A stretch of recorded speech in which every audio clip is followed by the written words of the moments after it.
بسم اللہ الرحمن الرحیم۔ ایک دن ملا نصیر الدین اپنے گدھے کو گھر کی چھت پر لے گئے۔ جب نیچے اتارنے لگے تو گدھا نیچے اترنے کا نام ہی نہیں لے رہا تھا۔ بے حد کوششوں کی مگر گدھا جوں کا توں تھا اور مسلسل بضد تھا کہ نیچے ہرگز نہیں اترنا۔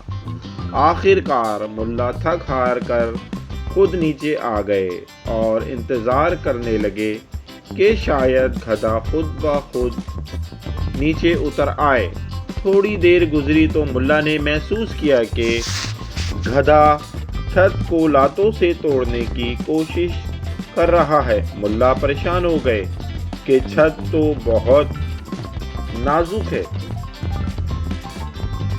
نہ اتنی مضبوط ہے، نہ اس کی متحمل ہے کہ اس کی لاتوں کو سہ سکے۔ ملا دوبارہ اوپر بھاگا اور گدھے کو نیچے لانے کی کوشش کی، لیکن گدھا اپنی ضد پر اٹکا ہوا تھا اور چھت کو توڑنے میں مہو تھا۔ ملا آخر کوشش کرتے ہوئے اسے دوبارہ دھکا دے کر سیڑھیوں کی طرف لانے لگے کہ گدھے نے زوردار ملا کو لات ماری اور ملا نیچے گر گئے اور پھر چھت کو توڑنے لگا۔ بالآخر چھت ٹوٹ گئی اور گدھا چھت سمیت زمین پر آ گرا۔ ملا کافی دیر تک اس واقعے پر غور کرتے رہے اور اس سے انہوں نے 3 سبق اخذ کیے۔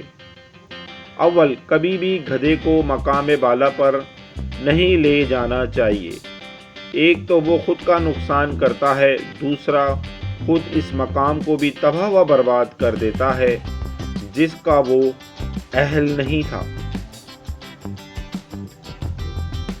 اور تیسرا اوپر لے جانے والے کو بھی نقصان پہنچاتا ہے۔ مزید اچھی اور معلوماتی ویڈیو کے لیے ہمارا چینل سبسکرائب کریں۔ آڈیو 786